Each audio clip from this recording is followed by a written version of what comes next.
Hello everyone. सो आज हम लोग वर्क पावर एनर्जी में काफी कुछ हमने पढ़ा, सीखा, समझा, जाना।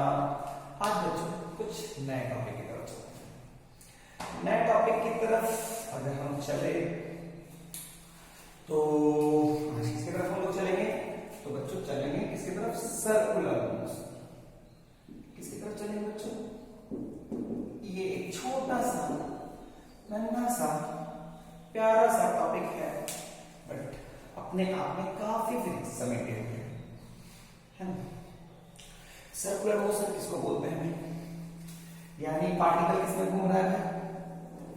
एक सर्कल में घूम रहा है। पार्टिकल किसमें घूम रहा है बच्चों? सर्कल में। कैसे घूमता है? कैसे घूम रहा है? जैसे कि किसी सेंटर के अबाउट अगर आप घूमोगे तो इसको क्या होता है? Circular motion. सर्कुलर मोशन बोलते हैं अच्छा। ओके, तो जैसे कि अगर एग्जांपल देखोगे तो अगर तुम ध्यान से देखोगे तो ये मान लो सन है और ये इतू सा पृथ्वी, ये घूम रहा है ना भाई। तो जो धरती माता का मोशन है सन के अबाउट वो कैसा है अच्छा? वो कैसा है बच्चा? वो है हमारा सर्कुलर मोशन। क्लियर है क्या? और भी सोच सकते हो, ये चंदा मामा और ये तुम्हारा पृथ्वी, ये घूम रहा है, ये भी कैसा मोशन है? Circular motion. मान लो मैं किसी चीज को बांध के स्ट्रिंग से ऐसे बांध दूं, ऐसे कैसा मोशन है? तो स्ट्रिंग से जो चीज बंधा हुआ है उसका मोशन कैसा है? Circular motion. इसी के बारे में हमें बात करना है। इसमें एक टर्म हम लोग डिफाइन करते हैं जिसे एंगुलर वेलोसिटी डिफाइन करते हैं। Angular velocity.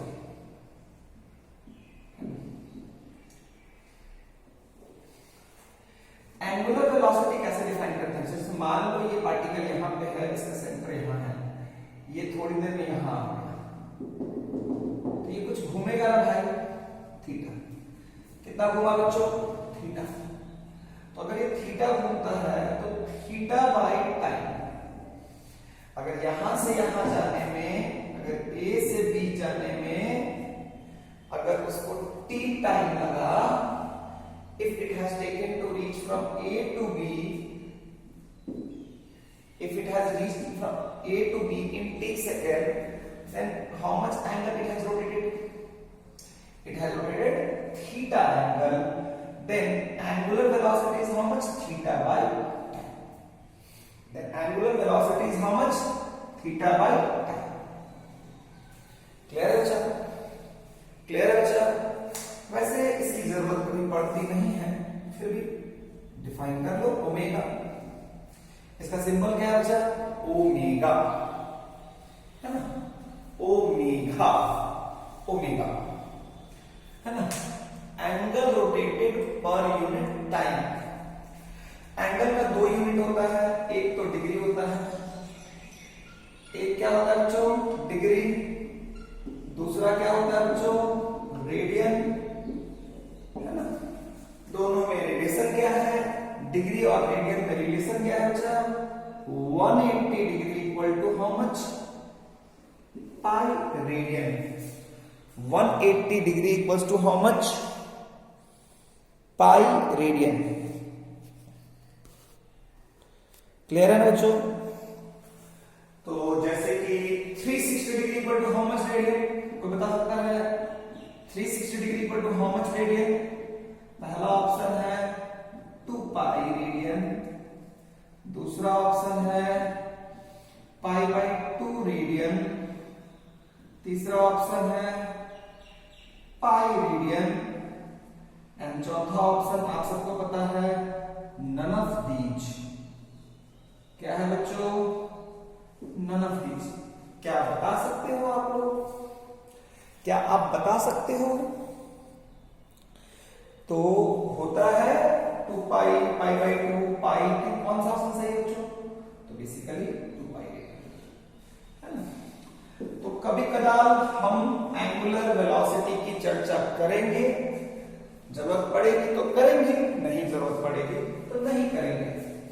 इसका यूनिट क्या होता है? इसका यूनिट होता है, ऐसा यूनिट होता है रेडियन, टाइम का यूनिट होता है सेकंड, तो रैड पर second.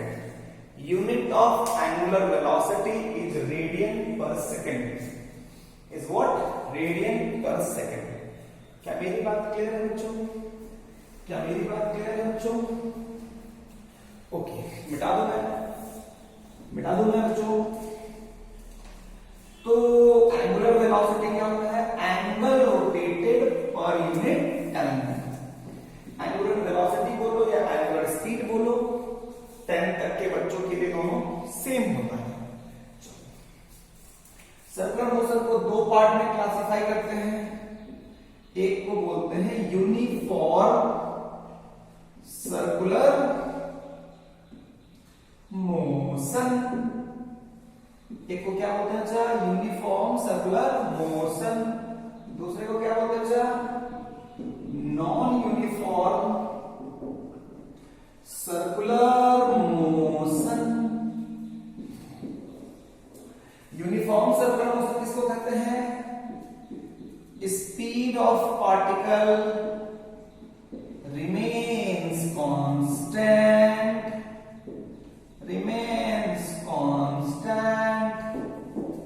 speed of particle remains constant, speed of particle doesn't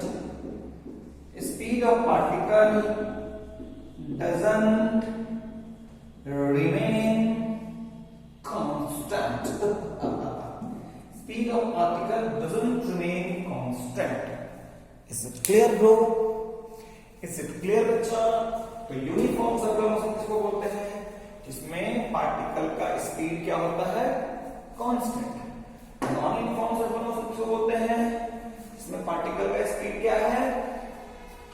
constant नहीं है। अब बताओ, ये है सूरज, ये है धरती माता, ये घूमी ना बच्चों? घूम रही है। कौन घूम रही है? धरती माता। क्या ये यूनिफॉर्म सर्कुलर मोशन है कि नॉन यूनिफॉर्म सर्कुलर मोशन है? Is it a uniform circular motion और नॉन यूनिफॉर्म सर्कुलर मोशन? तो बताओ तो, क्या धरती माता कांस्टेंट स्पीड से घूम रही है या वेरिएबल स्पीड से घूम रही है? तो कांस्टेंट स्पीड से घूम रही है। तो कौन सा मोशन है? धरती का सन के अबाउट चक्कर is a uniform circular motion. क्या मेरी बात क्लियर हो गई बच्चों? बहुत बढ़िया, बहुत बढ़िया, बहुत सुंदर, बहुत खूबसूरत। अच्छा अच्छा, मान लो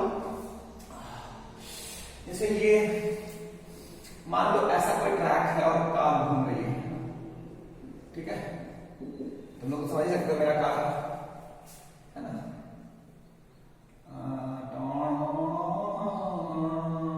सरकार का ऐसा ही होगा। Okay good. तो ये घूम रही है लेकिन एक्सेलरेट भी कर रही है, कहता है स्पीड बढ़ भी रहा है और घट भी रहा है। तो कैसा मोशन है? कैसा मोशन है बताओ बच्चों? एक्सेलरेटेड की नॉन एक्सेलरेटेड? कैसा मोशन है? यूनिफॉर्म या नॉन यूनिफॉर्म? तो ऑब्वियसली अगर इसका स्पीड चेंज कर रहा है तो it is a non uniform circular motion. Clear है बच्चों? तो कुछ बातें हम लोग कर लेते हैं, है ना? कुछ बातें हम लोग कर लेते हैं। अगर ध्यान से देखोगे तो बच्चा एक बात समझो, जैसे पार्टिकल अगर कभी भी सर्कुलर पाथ पे चले, चाहे इसमें आए चाहे इसमें आए, दोनों में से किसी में भी, तो इसमें तो स्पीड कांस्टेंट है और इसमें स्पीड कांस्टेंट नहीं है। इसमें स्पीड कांस्टेंट और इसमें स्पीड कांस्टेंट नहीं है। क्लियर है? तो चलो इसमें मान लेते हैं कि अगर एक पार्टिकल घूम रहा है, तो अगर इस केस में अगर एक पार्टिकल घूम रहा है, उसका जो स्पीड है, इसका जो स्पीड है, स्पीड को मैंने v से डिनोट किया। v equals to, v is constant, v is constant, v is constant. इसमें जो है अच्छा v इज एन कांस्टेंट। इसमें तो v से घूम रहा है, इसमें v इज कांस्टेंट, इसमें मान लो v से घूम रहा है, उसमें v इज नॉट कांस्टेंट, इसमें v इज कांस्टेंट। क्या मेरी बात क्लियर है? बोलो मेरे बच्चों। बहुत बढ़िया, ओके। अच्छा बताओ तो इसमें वेलोसिटी कांस्टेंट है क्या? इसमें वेलोसिटी कांस्टेंट है क्या? क्योंकि इसमें तो ऐसे ही कांस्टेंट नहीं है, क्योंकि वेलोसिटी क्या होती है? वेलोसिटी होती क्या है? स्पीड अगर मैं बोल रहा हूं और कुछ नहीं बोला, वेलोसिटी मैं बोल रहा हूं और अगर मैं कुछ नहीं बोला, it means I am talking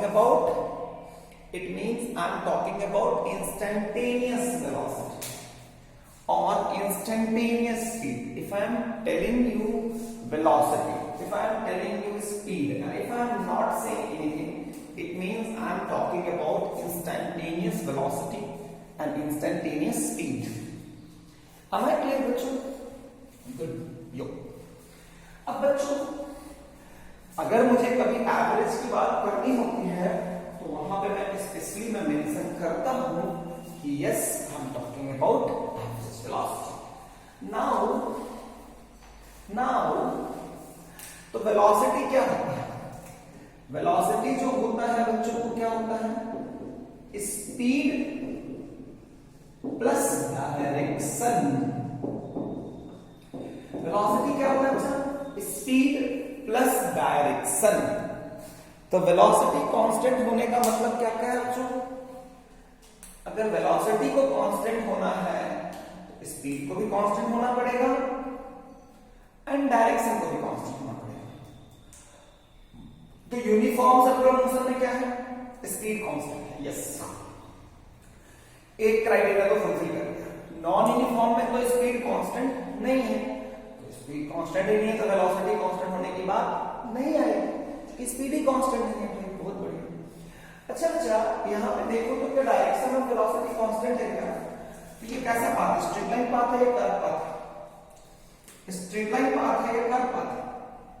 straight line path है। कैसा पाथ है बच्चा? स्ट्रेट लाइन पाथ है। पागल है क्या? किसने बोला स्ट्रेट लाइन पाथ है? अजीब पागल है आप। कर्व पाथ है बच्चों। कैसा पाथ है बच्चों? कर्व। ओके, तो कर्व पाथ का यहां पे वेलोसिटी चाहिए, ऐसे डायरेक्शन डाल दो, यहां पे चाहिए ऐसे डायरेक्शन डाल दो, यहां पे चाहिए ऐसे डायरेक्शन डाल दो, यहां पे चाहिए ऐसे डायरेक्शन डाल दो, यहां पे चाहिए ऐसे डायरेक्शन डाल दो, यहां पे चाहिए ऐसे डायरेक्शन डाल दो। हर जगह पे आप क्या कर सकते हो? जिस जगह पे चाहिए उस जगह पे टैंजेंट डाल दो, you will get the direction. चलो इस केस में आते हैं। यहां पे कैसे होगा? ऐसे टॉ, यहां पे ऐसे टॉ, यहां पे ऐसे ऐसे ऐसे ऐसे ऐसे। सो एवरी पॉइंट पे डायरेक्शन ऑफ वेलोसिटी कांस्टेंट है या वेरिएबल है बच्चों? सर्कुलर पाथ के हर पॉइंट पे डायरेक्शन ऑफ वेलोसिटी जो आ रही है, क्या टैंजेंट सबका सेम है कि सबका टैंजेंट का डायरेक्शन अलग अलग है? अलग अलग है। तो क्या वेलोसिटी का डायरेक्शन कांस्टेंट है या वेरिएबल होगा? बताओ बच्चों। सर स्पीड तो कांस्टेंट है यूनिफॉर्म सर्कुलर मोशन में, लेकिन अगर टैंजेंट का डायरेक्शन अगर चेंज कर गया, it means direction of velocity is constant or variable. So ultimately अगर velocity constant होना चाहिए था तो ये constant है, यहाँ पे तो ये constant है लेकिन ये constant नहीं है, तो velocity is not constant. Velocity isn't constant. इस केस में तो भाई, इस केस में भी क्या है? डायरेक्शन तो चेंज कर रहे हैं। इस केस में वेलोसिटी जो है, वेलोसिटी इज कांस्टेंट। दोनों फैक्टर की वजह से ना ही डायरेक्शन कांस्टेंट हुआ ना ही speed constant. Uniform circular motion में तो एटलीस्ट स्पीड कांस्टेंट था, लेकिन डायरेक्शन कांस्टेंट नहीं हुआ। तो सर्कुलर मोशन के साथ एक चीज है, चाहे कोई भी टाइप का सर्कुलर मोशन हो, वेलोसिटी कांस्टेंट नहीं होगा। चाहे किसी भी टाइप का सर्कुलर मोशन हो, वेलोसिटी कांस्टेंट होने वाला नहीं है। क्या मेरी बात समझ में तुम्हें आई? अरे ओ बच्चों, तो speed constant, yes. Velocity constant और नॉट कांस्टेंट? Not constant. चाहे कोई भी हो, चाहे यूनिफॉर्म हो या नॉन यूनिफॉर्म हो। एम आई क्लियर बच्चों? Yes sir. चाहे तुम बोलो या ना बोलो, अगर समझ में आ गया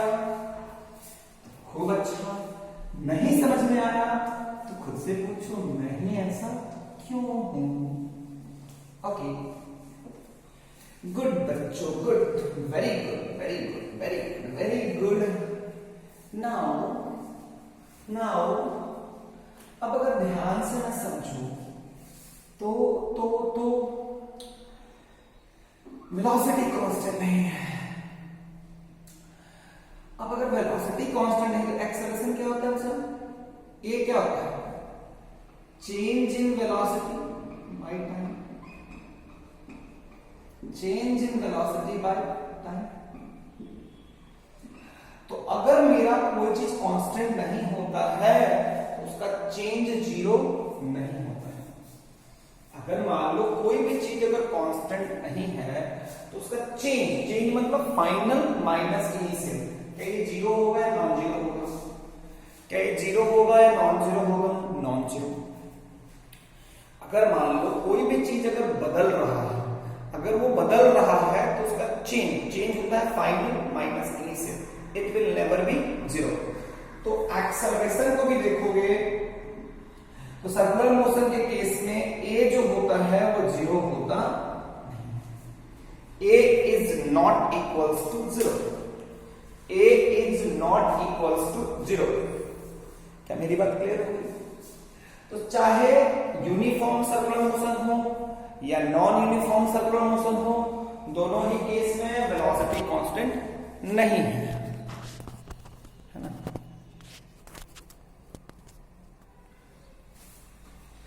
दोनों ही केस में वेलोसिटी कांस्टेंट नहीं है।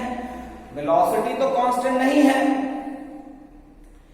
एक्सेलरेशन भी क्योंकि वेलोसिटी कांस्टेंट नहीं है इसीलिए एक्सेलरेशन भी जीरो नहीं है।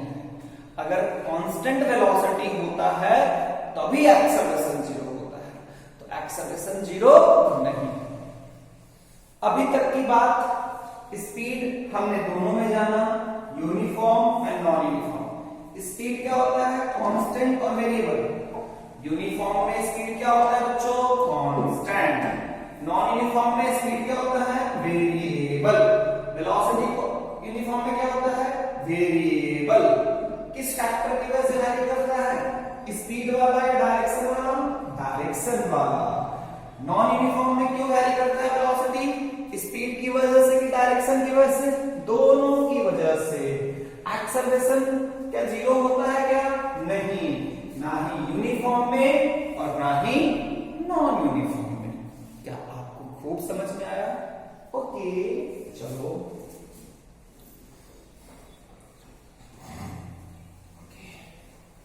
ओके बच्चों, ओके बच्चों,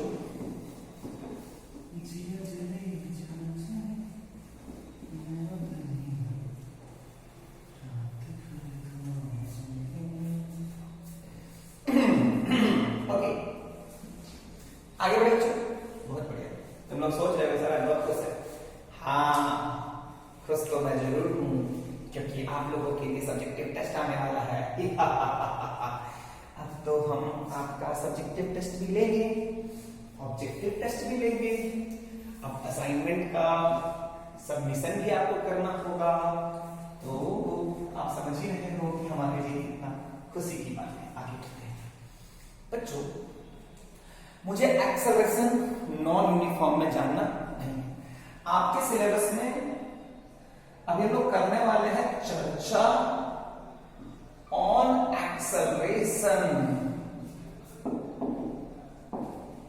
इन यूनिफॉर्म सर्कुलर मोशन। हमारे लिए यही पढ़ना है। 10th आईसीसी में सिर्फ किसके एक्सेलरेशन पे चर्चा करना है? Uniform circular motion.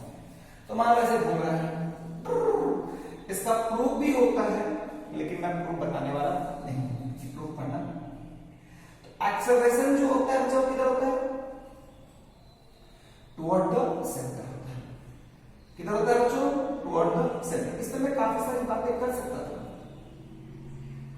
इस पे मैं काफी सारी बातें कर सकता था, लेकिन अगर मैं इन सब पे बातें करूंगा ना तो तुम लोग कंफ्यूज कर जाओगे, छोटे बच्चे हो। So better to stay with the. याद रखना है कि एक्सेलरेशन जो होता है वो इस जगह पे क्या होगा, टुवर्ड द सेंटर, इस जगह पे क्या होगा, टुवर्ड द सेंटर, इस जगह पे भी क्या होगा, टुवर्ड द सेंटर, हर जगह पे क्या है, टुवर्ड द सेंटर। एक्सेलरेशन जो होता है इस केस में किसी भी पॉइंट पे क्या होता है, टुवर्ड द सेंटर। वेलोसिटी जो होता है वो टेंजेंशियल होता है, वेलोसिटी जो होता है वो कैसा होता है अच्छा, टेंजेंशियल। वेलोसिटी जो होता है वो कैसा होता है अच्छा, टेंजेंशियल। लेकिन एक्सेलरेशन जो होता है वो क्या होता है अच्छा, टुवर्ड द सेंटर। इसका मैग्नीट्यूड, इस एक्सेलरेशन का मैग्नीट्यूड, यहां पे x है तो यहां पे भी x है, यहां पे भी x है, यहां पे भी x है, यहां पे भी x है, यहां पे भी x है, यहां पे भी मैग्नीट्यूड कांस्टेंट होता है। और x का वैल्यू जो होता है वो होता है v²/r। किधर होता है अच्छा, v²/r। क्या मेरी बात समझ में आई? अच्छा x इक्वल टू क्या होता है अच्छा, v²/r। तो एक क्वेश्चन पूछूं, acceleration of particle in uniform circular motion, in uniform circular motion, in uniform circular motion is constant. Option A yes, option B false, yes or no। Acceleration constant है कि नहीं है? मैग्नीट्यूड उसका क्या है, कांस्टेंट है, variable है। Acceleration of particle in uniform circular motion is constant. ये ट्रू है या फॉल्स है? ये ट्रू है या फॉल्स है ना? बताओ बताओ, ट्रू है या फॉल्स है? तो यहां पे भी कितना x, यहां पे भी x, यहां पे भी x, यहां पे भी x, यहां पे भी x, यहां पे भी x, यहां पे भी x, यहां पे भी x, मैग्नीट्यूड कांस्टेंट। लेकिन एक्सेलरेशन के पास सिर्फ मैग्नीट्यूड है या डायरेक्शन है? दोनों है। एक्सेलरेशन के पास क्या है बच्चों, मैग्नीट्यूड भी है और साथ साथ डायरेक्शन भी है। इसके पास मैग्नीट्यूड तो है ही और क्या है बच्चों, डायरेक्शन। तो मैग्नीट्यूड तो कांस्टेंट है, क्या डायरेक्शन कांस्टेंट है? यस सर, हमेशा सेंटर की तरफ, और सेंटर की तरफ है ठीक है, लेकिन ई डायरेक्शन और ई डायरेक्शन और ई डायरेक्शन और ई डायरेक्शन सब सेंटर की तरफ है। मान लो ये डायरेक्शन और ये डायरेक्शन, क्या दोनों सेम है? अरे बोलो यार, नो, दोनों सेम नहीं है। सेंटर की तरफ होने का मतलब हमेशा अभी ऐसे, फिर ऐसे, फिर ऐसे, फिर ऐसे, ऐसे, ऐसे, ऐसे, ऐसे। एक्सेलरेशन जो है वो कांस्टेंट नहीं है बच्चों। सो अल्टीमेटली डायरेक्शन जो होता है वो कांस्टेंट नहीं है। वेलोसिटी में भी वेलोसिटी कांस्टेंट इसीलिए नहीं थी, डायरेक्शन की वजह से। एक्सेलरेशन में भी एक्सेलरेशन कांस्टेंट इसीलिए नहीं है, डायरेक्शन की वजह से। किस टाइप के सर्कुलर मोशन में? यूनिफॉर्म सर्कुलर मोशन में।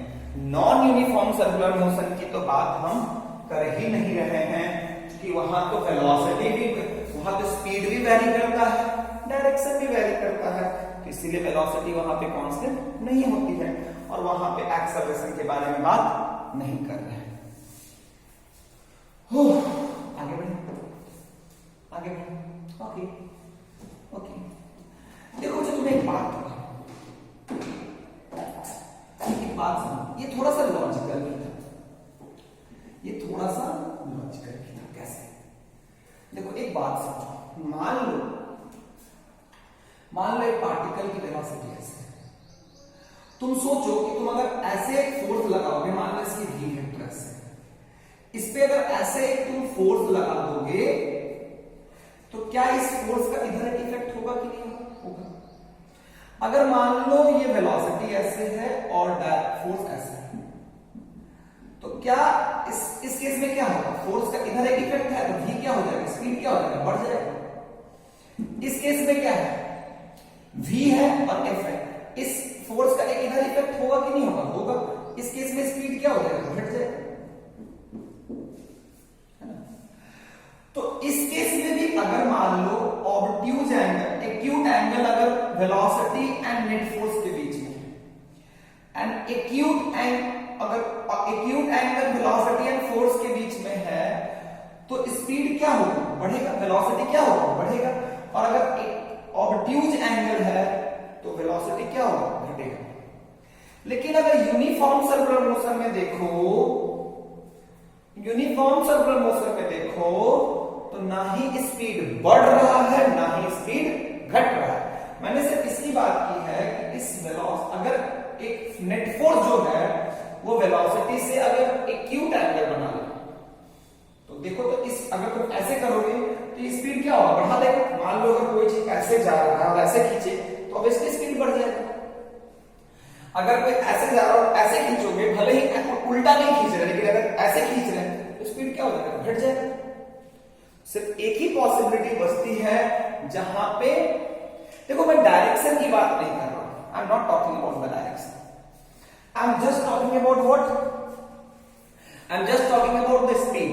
इस केस में स्पीड बढ़ेगा, इस केस में स्पीड घटेगा। तो सिर्फ एक ही ऐसा केस है जहां पे अगर इधर वेलोसिटी हो जाए और फोर्स इधर लग जाए, इस केस में ना स्पीड बढ़ेगा, एक्यूट होगा तो स्पीड बढ़ा देगा, ऑब्ट्यूज होगा तो स्पीड घटा देगा। सिर्फ एक ही ऐसा केस है जहां पे ना स्पीड बढ़ेगा ना घटेगा, और वो कौन सा केस है, वो है कि अगर वेलोसिटी के परपेंडिकुलर फोर्स लगा दो, वेलोसिटी के परपेंडिकुलर जो फोर्स लगेगा वो क्या करेगा, वो स्पीड चेंज नहीं करेगा। वेलोसिटी में हमेशा दो फैक्टर है, एक स्पीड और एक डायरेक्शन। तो एक्यूट लगेगा तो स्पीड क्या होगा, एक्यूट लगेगा, एक्यूट एंगल बनेगा तो स्पीड बढ़ेगा, ऑब्ट्यूज पे स्पीड घटेगा। सिर्फ एक केस है जहां पे स्पीड चेंज नहीं करेगा और वो है जब दोनों के बीच का एंगल क्या हो, राइट एंगल। देखो तो इस सर्कुलर मोशन के केस में वेलोसिटी एंड, अच्छा तो फोर्स इधर होने का मतलब है कि एक्सेलरेशन में क्या है, नीचे। जिधर फोर्स होगा उधर ही एक्सेलरेशन होगा ना भाई, जिधर फोर्स होगा उधर ही एक्सेलरेशन होगा ना भाई। क्या मेरी बात समझ में आई क्या बच्चा? जिधर फोर्स होगा उधर ही एक्सेलरेशन होगा। या तो तुम इधर फोर्स बोल दो या तो तुम इधर एक्सेलरेशन बोल दो, या तो तुम इधर एक्सेलरेशन बोल दो, एक ही बात।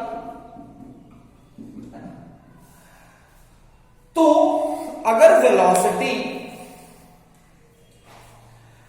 एंड एक्सेलरेशन और फोर्स के बीच में एक्यूट एंगल है तो वेलोसिटी बढ़ेगा, स्पीड बढ़ेगा। Speed, I am not talking about the direction. अगर वेलोसिटी एंड फोर्स के बीच में, अगर या एक्सेलरेशन के बीच में ऑब्ट्यूज एंगल है तो घटेगा। अगर 90 डिग्री है तो ना ही स्पीड बढ़ेगी ना ही स्पीड घटेगी। क्लियर है बच्चों? चूंकि अच्छा तो एक काम है, देखो बच्चा एक चीज समझने की जरूरत है। तो मेरे लिए अगर सर्कुलर मोशन के केस में स्पीड कांस्टेंट है, इट मींस मेरे पास सिर्फ एक ही पॉसिबिलिटी बचती है, और वो पॉसिबिलिटी क्या है कि वेलोसिटी एंड एक्सेलरेशन के बीच में एंगल कितना है, 90 डिग्री, और वो है भी। वेलोसिटी जो है वो परपेंडिकुलर है और एक्सेलरेशन जो है वो सेंटर की तरफ है। दोनों के बीच का वेलोसिटी जो है वो टेंजेंट के अलोंग है एंड एक्सेलरेशन जो है वो टुवर्ड द सेंटर है। दोनों के बीच का एंगल कितना बन रहा है बच्चा, 90 डिग्री, है ना। देखो जब तुमने सिर्फ परपेंडिकुलर फोर्स लगाया ना, जब तुमने सिर्फ परपेंडिकुलर फोर्स लगाया तो उससे स्पीड का वैल्यू चेंज नहीं होता है। क्या चेंज होता है, सिर्फ डायरेक्शन। अरे बाबा फोर्स है तो एक्सेलरेशन है, तो ऐसा तो होगा नहीं कि फोर्स है तो वेलोसिटी चेंज नहीं होगा। अब वेलोसिटी का कौन सा फैक्टर चेंज होगा, तो अगर मैं परपेंडिकुलर डायरेक्शन में फोर्स लगाऊं वेलोसिटी के, या एक्सेलरेशन परपेंडिकुलर हो, जिधर नेट फोर्स होता है उधर ही एक्सेलरेशन होता है ना, तो अगर परपेंडिकुलर होगा उससे स्पीड कभी चेंज नहीं करेगा। क्या चेंज करेगा, सिर्फ और सिर्फ डायरेक्शन। इसीलिए सर्कुलर मोशन के केस में चूंकि स्पीड कांस्टेंट है तो फोर्स या एक्सेलरेशन दोनों का डायरेक्शन सेम होता है एंड वेलोसिटी के साथ उसका एंगल हमेशा कितना मेंटेन होता है, 90 मेंटेन होता है। क्या मेरी बात समझ में आई क्या? तो अगर कभी भी वेलोसिटी एंड एक्सेलरेशन के बीच का एंगल 90 डिग्री मेंटेन हो रहा है तो स्पीड कभी चेंज नहीं करेगा, डायरेक्शन सिर्फ चेंज करेगा और पार्टिकल किस पे घूमेगा, सर्कुलर पाथ पे घूमेगा। एक्सेलरेशन का मैग्नीट्यूड मेरा क्या है बच्चों, कांस्टेंट है। क्या है बच्चों, कांस्टेंट है। क्या मेरी पूरी बात क्लियर होगी बच्चों? अब अगर तुम ध्यान से समझो तो थोड़ा सा मैं मिटा देता हूं, ये बात खुद समझ में आ जानी चाहिए। और अगर थोड़ा सा बात को समझोगे बच्चा, जो मैंने बात बोली है कि अगर वेलोसिटी एंड क्योंकि जिधर फोर्स होता है उधर ही एक्सेलरेशन है, एक बात तो क्लियर है ना बच्चा? तो जिधर वेलोसिटी और फोर्स के बीच का एंगल अगर एक्यूट हुआ तो स्पीड बढ़ेगा, वेलोसिटी एंड फोर्स के बीच का अगर एंगल ऑब्ट्यूज हुआ तो स्पीड घटेगा, वेलोसिटी एंड फोर्स के बीच का एंगल अगर 90 हुआ तो फोर्स जो होगा वेलोसिटी ना ही बढ़ेगी और ना ही घटेगी, स्पीड ना ही बढ़ेगी ना ही घटेगी, वेलोसिटी जरूर चेंज होगी लेकिन सिर्फ डायरेक्शन। अब अगर ध्यान से देखोगे तो सर्कुलर मोशन में एक्सेलरेशन ऐसे है ना, एक्सेलरेशन हमेशा किधर है, टुवर्ड द सेंटर। एक्सेलरेशन हमेशा किधर है, toward the centre. Acceleration is always toward the centre. Since acceleration is always toward the centre तो फोर्स भी किधर होगा, इधर। फोर्स भी इधर ही होगा ना बच्चा, क्योंकि जिधर एक्सेलरेशन होता है उधर ही नेट फोर्स होता है ना। मैं फोर्स बोलूं उसका मतलब नेट फोर्स मैं बोल रहा हूं, है ना बच्चों? क्योंकि F = ma से जानते हो ना कि जिधर एक्सेलरेशन होगा उधर ही क्या होगा, फोर्स। क्लियर है बच्चों? इसका मतलब है कि सर्कुलर मोशन में पार्टिकल को घुमाने के लिए, यूनिफॉर्म सर्कुलर मोशन में घुमाने के लिए फोर्स का किधर लगना जरूरी है, टुवर्ड द सेंटर। किधर जरूरी है बच्चा, सेंटर। सर्कुलर मोशन में पार्टिकल को घुमाने के लिए फोर्स को किधर लगना जरूरी है, टुवर्ड द सेंटर। क्योंकि अगर फोर्स टुवर्ड द सेंटर लगेगा तो एक्सेलरेशन टुवर्ड द सेंटर होगा। मेरी बात खुद समझना, फोर्स अगर टुवर्ड द सेंटर होगा तो एक्सेलरेशन टुवर्ड द सेंटर होगा और वो पार्टिकल को कैसे घुमाएगा, पार्टिकल को एक सर्कुलर पाथ में घुमाएगा। बच्चा कभी कभी पूछता है कि सर एक बात बताओ कि फोर्स तो इधर लग रहा है, एक्सेलरेशन भी इधर हो रहा है, लेकिन ये चल ऐसे रहा है। यही तो समझना है बच्चा कि पार्टिकल घूमेगा ऐसे और एक्सेलरेशन किधर होगा, टुवर्ड द सेंटर। क्योंकि वैसे फोर्स लगाने से स्पीड बदलता नहीं है, सिर्फ क्या बदल जाता है, डायरेक्शन। जैसे मान लो ऐसे जा रहे थे, फोर्स ऐसे लगा, ऐसे जा रहे थे, फोर्स ऐसे लगा तो घूम गया ना। यहां जा रहे थे, फोर्स ऐसे लगा फिर घूमे ना। यहां जा रहे थे, फोर्स ऐसे लगा तब ना घूम रहे हो। क्या मेरी बात समझ में आएगी? फिर से समझाता हूं कि अगर तुम यहां जा रहे हो और ऐसे आ गए, इसका मतलब तुम पे ऐसे फोर्स लगा है। यहां जा रहे थे ऐसे आ गए, इसका मतलब तुम पे ऐसे फोर्स लगा है। यहां जा रहे थे ऐसे आए हो, ऐसे फोर्स लगा है। तो सर्कुलर मोशन में फोर्स किधर रिक्वायर्ड है, पाथ के टेंजेंट की वेलोसिटी, मतलब टेंजेंट के अलाउंस चाहिए या सेंटर के अलाउंस चाहिए फोर्स। यूनिफॉर्म सर्कुलर में मुझे फोर्स किधर लगना चाहिए, फोर्स लगता है toward the centre. Toward the centre लगने से एक्सेलरेशन भी किधर होता है, टुवर्ड द सेंटर।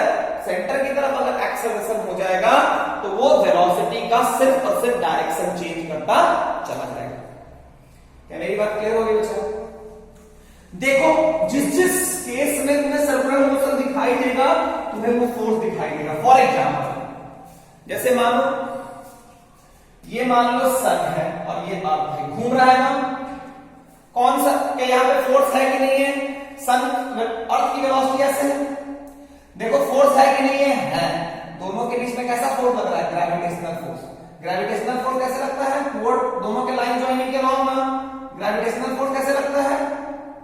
ये एफ, ये एफ, ये F G, F G, F G लग रहा है कि नहीं लग रहा है? लग रहा है। वेलोसिटी कैसे है? अर्थ की कैसे? अर्थ के चारों ओर सैटेलाइट्स घूमते हैं। अरे भाई तब ना तुम टीवी देखते हो भाई, सैटेलाइट्स घूम रहा है ना, तो ये क्या है? सर्कुलर पाथ में घूम रहा है,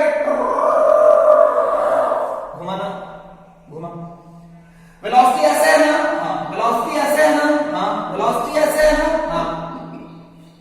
अगर घूम रहा है क्या सेंटर की तरफ फोर्स होना चाहिए कि नहीं होना चाहिए? होना चाहिए। कौन दे रहा है यहां पे? कौन सा फोर्स है? Gravitational force. क्या मेरी बात समझ में आ रही है? मान लो कभी तुमने स्ट्रिंग से बांध के कोई पत्थर के टुकड़ा को घुमाया है, घुमाया नहीं घुमाया? घूम रहा है। ये पत्थर के टुकड़े की वेलोसिटी किधर है? ऐसे। क्या सेंटर की तरफ फोर्स है कि नहीं है? किस पे? इस पत्थर के टुकड़े पे। जो टुकड़ा घुमा हुआ है, बंधा हुआ है, क्या उस पे कोई फोर्स है कि नहीं है? है। किधर है फोर्स में? किधर है फोर्स में? कौन फोर्स लगा रहा है? बोलो। लग तो रहा है भाई, इस पत्थर पे स्ट्रिंग एक फोर्स लगा रहा है, इस पत्थर पे स्ट्रिंग एक फोर्स लगा रहा है। इस पत्थर पे, क्योंकि जब आप स्ट्रिंग से बांध के घुमा रहे हो तो स्ट्रिंग जो है पत्थर पे हमेशा किधर फोर्स लगा रहा है? Toward the centre. क्लियर है? एक और दिमाग लगाना, जैसे मान लो एक गाड़ी है,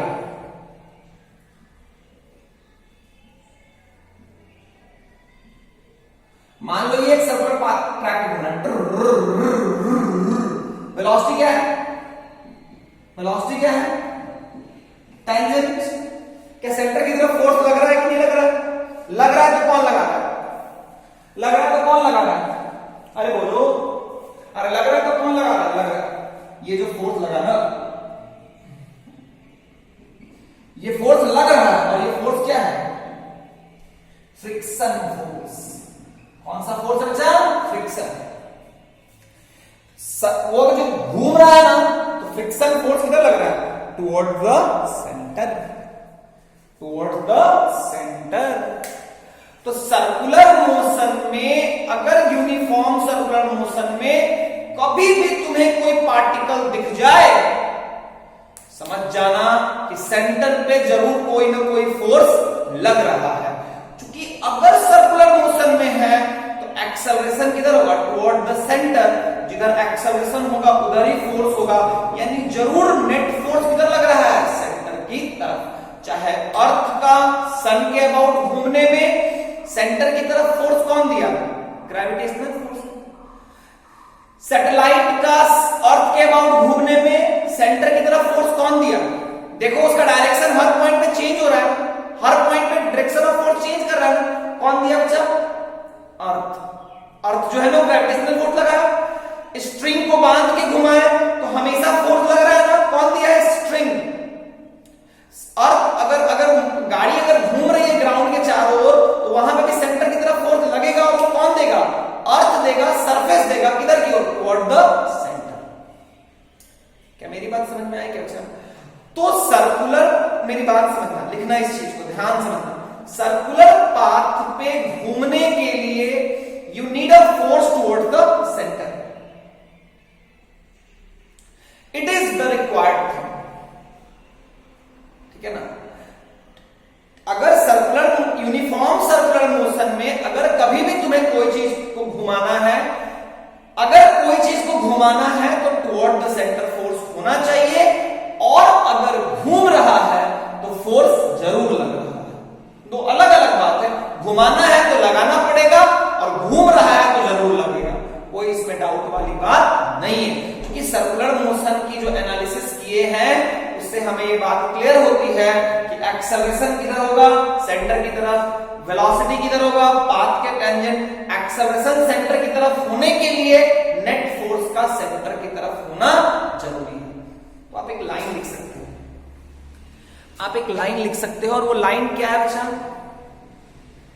कि इफ अ पार्टिकल, देखो if a particle is in circular motion, if a particle is in uniform circular motion, if a particle is in uniform circular motion, if a particle is in uniform circular motion, then there must be a force toward the center, then there must be a force always acting toward, then there must be net force always acting toward the center, then there must be net force on the particle, then there must be net force on the particle always be acting toward the center. Clear है क्या? Clear है क्या? Or we can say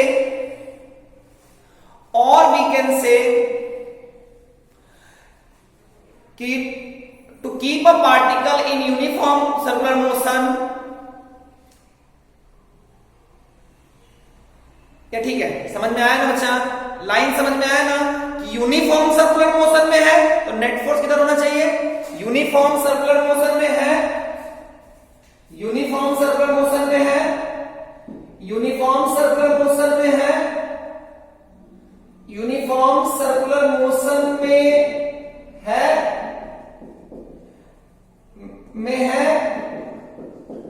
it means में है, तो इसका मतलब क्या है? Net force is acting toward the center, है ना? यूनिफॉर्म सर्कुलर मोशन में है तो net force is acting toward the centre. Clear है क्या? क्या मेरी बात समझ में आई क्या? और अगर नेट फोर्स अगर सेंटर की तरफ लग रहा है तो पार्टिकल क्या होगा? Uniform circular motion. क्या मेरी बात समझ में आ गई बच्चा? अच्छा, तुम लोग के बुक में एक टर्म है centripetal force. Centripetal force, centripetal force किसको कहते हैं? सर्कुलर मोशन में जो फोर्स रोटेट करे उसको सेंट्रीपीटल फोर्स कहते हैं.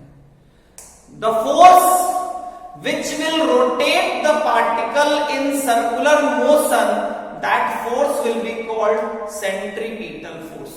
ध्यान से समझना, बुक इस लैंग्वेज नहीं है. The force which will rotate the particle in circular motion is called centripetal force. The force which will rotate the particle in circular motion is called centripetal force.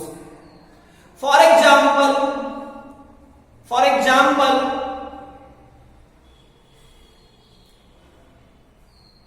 rotation of earth around the sun. For example, पहला case लिखो, पहला case, in rotation of earth around the sun, gravitational force is centripetal force. Gravitational force is centripetal force. Gravitational force is centripetal force. Second लिखो, rotation of satellite around the earth, in rotation of satellite around the sun, gravitational force on satellite is centripetal force. In rotation of car around the ground, friction force is centripetal force. ठीक है ना? ठीक है ना? rotation of ball,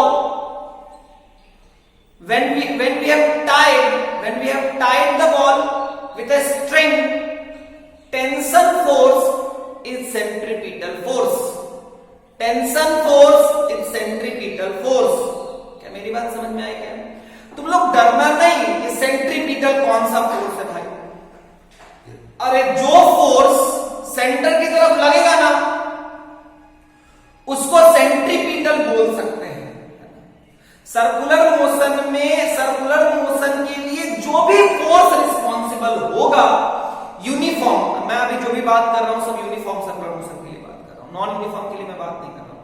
मैं बार बार बोल रहा हूं circular motion, it means I am talking about the uniform circular motion. Uniform circular motion के लिए जो भी फोर्स रिस्पॉन्सिबल होगा, that force will be called uniform circular motion, that force will be called centripetal force. Clear है क्या? कोई दिक्कत वाली बात नहीं है। सेंट्रीपिटल, ग्रेविटेशनल, टेंशन, फ्रिक्शन, ये कोई भी फोर्स जो है सेंट्रीपिटल फोर्स का रोल प्ले कर सकता है। क्या मेरी बात क्लियर होगी बच्चों? क्या ढंग से मेरी बात समझ में आई? कि वन लास्ट एस्पेक्ट जो बच्चों के लिए काफी कंफ्यूजिंग होता है, चलो जल्दी जल्दी कर लेते हैं। Okay okay okay, so the question is what, कि मान लो ये पार्टिकल है। सबसे एक चीज पहले समझते हैं। मान लो एक 10 न्यूटन का फोर्स लग रहा है, ठीक है? तो 10 न्यूटन का फोर्स लग रहा है, तो इसका एक्सेलरेशन, इसका मास 2 kg है, तो न्यूटन सेकेंड लॉ से F इक्वल टू m, इसका 10 इक्वल टू 2 इंटू a कितना हो जाएगा? 5 ठीक है? तो बच्चा मान लो एक ग्राउंड पे जो ऑब्जर्वर है वो फोर्स कितना देगा? 10 न्यूटन। देखो एक मेरी बात सुनो, तुम एक्सेलरेशन को न्यूटन्स लॉ से भी निकाल सकते हो या फिर बाय डूइंग प्रॉपर मेजरमेंट तो भी निकाल सकते हो। जैसे मान लो वेलोसिटी हम लोग निकालते हैं फॉर्मूले से, या फिर अगर तुम चाहो तो तुम डिस्टेंस मेजर करके वेलोसिटी निकाल सकते हो। मैं जो बोल रहा हूं थोड़ा फिजिक्स के टर्म्स में बात है, समझना जरूर कि इसका एक्सेलरेशन न्यूटन्स लॉ के अकॉर्डिंग कितना आया बच्चा? 5 metre per second square. 10 Newton का फोर्स का एक्सेलरेशन कितना आया? 5। ये जो ऑब्जर्वर ग्राउंड पे था उसने क्या किया? इसका एक्सेलरेशन मेजर किया, तो कितना आया? 5। तो न्यूटन्स लॉ क्या बोल रहा है? 5 Newton, 5 metre per second square. और ये जो ग्राउंड पे बैठा हुआ आदमी है ये भी कितना देख रहा है? 5 metre per second square. 5 metre per second square. Clear है क्या? कोई दिक्कत वाली बात?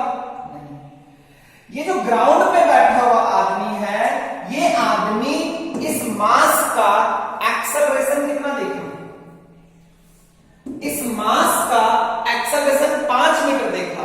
न्यूटन्स लॉ से तो हमने निकाला 5, ये भी ग्राउंड पे बैठा हुआ आदमी है, ये भी कितना बताया? 5। उसको फोर्स दिखा 10, एक्सेलरेशन मेजर किया कितना आया? 5। मैं तुम्हें फिर से समझाना चाहूंगा कि जैसे एक जो a इक्वल टू 5 निकाल रहे हो, ये किससे निकाल रहे हो? न्यूटन सेकेंड लॉ से। और जो ये 5 देख रहा है ये मेजर करके देखा, मेजर करके कितना आया? 5 metre per second square. F equal to भी कितना आ गया बच्चा? 10 न्यूटन। देख सकता है फोर्स आप देख सकते हो कितना फोर्स लग रहा है। अच्छा बच्चा मान लो एक ऑब्जर्वर है जो खुद कितने मीटर पर सेकेंड स्क्वायर से चल रहा है? 5 मीटर पर सेकेंड स्क्वायर से। ये इसका एक्सेलरेशन कितना देखेगा? ये इसका एक्सेलरेशन कितना देखेगा? ये इसका एक्सेलरेशन देखेगा 0। ये इस पे कितना फोर्स देखेगा? 10। ये देखा फोर्स 10 और एक्सेलरेशन देखा 5 मीटर स्क्वायर। ये इसका खुद का acceleration 5 metre per second square है, तो ये इसका एक्सेलरेशन देखेगा 0 और फोर्स देखेगा 10। तो इसके अकॉर्डिंग फोर्स 10 है, एक्सेलरेशन 5 है, तो न्यूटन सेकेंड लॉ, जो रिजल्ट ये देखा न्यूटन सेकेंड लॉ भी वही बोल रहा है। लेकिन ये जो देख रहा है फोर्स कितना देखा? 10, मास कितना है? 2, एक्सेलरेशन कितना है? 0। क्या ये दोनों बराबर आ रहा है क्या? Force equal to mass equal acceleration आ रहा है क्या? नहीं आ रहा है। समझना मेरी बात। ग्राउंड पे बैठा हुआ आदमी मेजर करके, मतलब मेजर करके एक्सेलरेशन लाया 5। जो ये आदमी नीचे है इसने मेजर करके एक्सेलरेशन लाया 0। दोनों को पता है कि उसमें फोर्स लग रहा है 10, तो ग्राउंड वाले आदमी के लिए मास इंटू एक्सेलरेशन 10 और फोर्स भी हुआ 10, तो ग्राउंड वाले आदमी के लिए न्यूटन सेकेंड लॉ जो इक्वेशन है वो सही है। लेकिन जो नीचे वाला आदमी है वो देखा एक्सेलरेशन 0, एक्सेलरेशन 0 देखा, ठीक है, और फोर्स 10 देखा, तो 10 इक्वल टू 2 इंटू 0 तो होता नहीं है, यानी ग्राउंड जो आदमी खुद दौड़ रहा है वो बोलेगा कि मेरे लिए तो F equal to M A हुआ नहीं, 10 इक्वल टू 2 इंटू 0 हुआ क्या नहीं, तो वो जो ऑब्जर्वर है वो बोलेगा कि नहीं, जो न्यूटन साहब बोले हैं वो सही है, लेकिन ये जो बोलेगा, ये जो देख रहा है ये बोलेगा नहीं, न्यूटन साहब का जो इक्वेशन है वो सही नहीं। क्या यहां तक मैं समझा पाया? क्या यहां तक समझा पाया मैं? गुड। एक बच्चा क्वेश्चन पूछ रहा है कि सर वो ऑब्जर्वर खुद कैसे 5 metre per second square major कर सकता है? तो बच्चा जैसे कि मान लो कि मेजर करके, जैसे कि आप वेलोसिटी निकालने के लिए डिस्टेंस मेजर कर लो, टाइम देख लो, घड़ी में टाइम देख लो, स्केल से डिस्टेंस मेजर कर लो, तो डिस्टेंस बाय टाइम करके स्पीड निकाल सकते हो या वेलोसिटी जो भी निकालना है निकाल सकते हो। वैसे ही मेजर करके उसने 5 मीटर पर सेकेंड स्क्वायर निकाला, इसने मेजर करके 0 निकाला, दोनों निकाल के बैठ गया, दोनों को पता है कि फोर्स जो है 10 न्यूटन है, एक के according F equal to M A is valid, दूसरे के according F equal to M A is not valid. तो न्यूटन साहब का जो इक्वेशन है F equal to M A, क्या वो दोनों फ्रेम में सही है या गलत है? ऑब्जर्वर 1 के लिए न्यूटन लॉ सही है, ऑब्जर्वर 2 के लिए न्यूटन लॉ गलत है।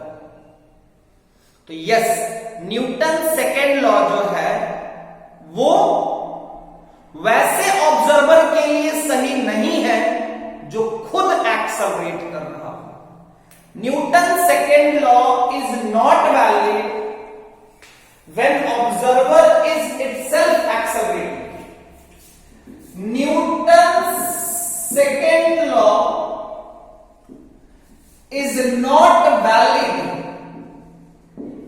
when observer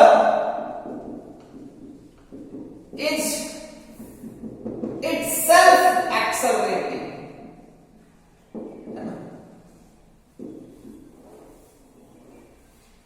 क्लियर है क्या? न्यूटन सेकेंड लॉ क्या कहता है? F not equal to m।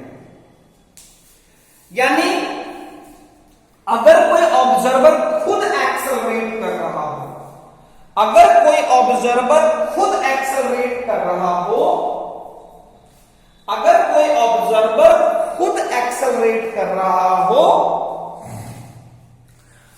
तो वो जो मेजर करेगा एक्सेलरेशन और जो न्यूटन सेकेंड लॉ देगा रिजल्ट, वो दोनों मतलब अगर कोई ऑब्जर्वर खुद एक्सेलरेट कर रहा हो, तो अगर कोई ऑब्जर्वर खुद एक्सेलरेट कर रहा हो, तो वो जो एक्सेलरेशन मेजर करेगा और जो न्यूटन सेकेंड लॉ से जो एक्सेलरेशन आएगा, ये दोनों मैच नहीं करेगा। न्यूटन सेकेंड लॉ एक्सेलरेशन कितना बोल रहा है? 5। ये ऑब्जर्वर खुद कितना देख रहा है? 0। क्या मेरी बात क्लियर हो गई ना बच्चों? ग्राउंड वाला कितना देखा? 5। न्यूटन सेकेंड लॉ में कितना आया? 5। क्लियर है क्या? तो फिजिक्स में क्या किया गया? फिजिक्स में क्या किया गया कि अगर कोई ऐसा फ्रेम है, ऐसा ऑब्जर्वर है जो खुद एक्सेलरेट कर रहा है, अगर उसके लिए न्यूटन सेकेंड लॉ लगाना है, अगर कोई ऑब्जर्वर खुद एक्सेलरेट कर रहा है, तो उसके लिए मतलब वो जो उसके लिए अगर न्यूटन सेकेंड लॉ से रिजल्ट निकालना है, तो आपको बॉडी पे सारे फोर्सेस के अलावा एक और फोर्स कंसिडर करना होगा। बॉडी पे सारे फोर्सेस के अलावा एक और फोर्स कंसिडर करना होगा जो फोर्स रियल में एग्जिस्ट नहीं करता है।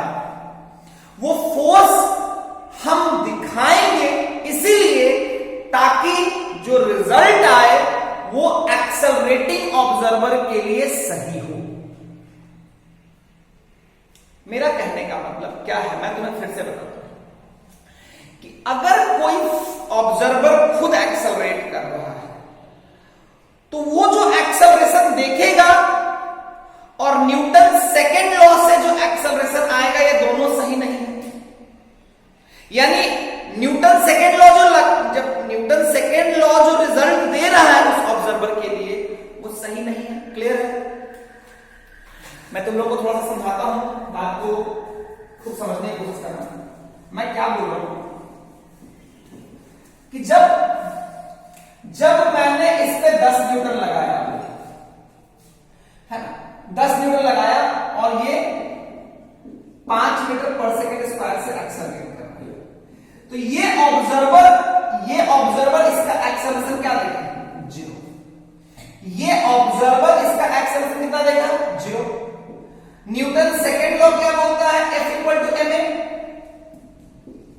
ये देखा इसका 0 और ये इस न्यूटन सेकेंड लॉ क्या बोल रहा है? 10 इक्वल टू 2 इंटू 5 2 इंटू 8 ये क्या होगा? 5। तो ये देख रहा 0 है और न्यूटन सेकेंड लॉ से कितना आ रहा है? 5। ये जो मेजर किया वो 0 बताया, ये जो मेजर किया वो 0 बताया और न्यूटन सेकेंड लॉ लगाया तो कितना आया? 5। क्या रिजल्ट मैच कर रहा है? है ना? तो जो रिजल्ट ये मेजर करके ला रहा है, जो रिजल्ट ये मेजर करके ला रहा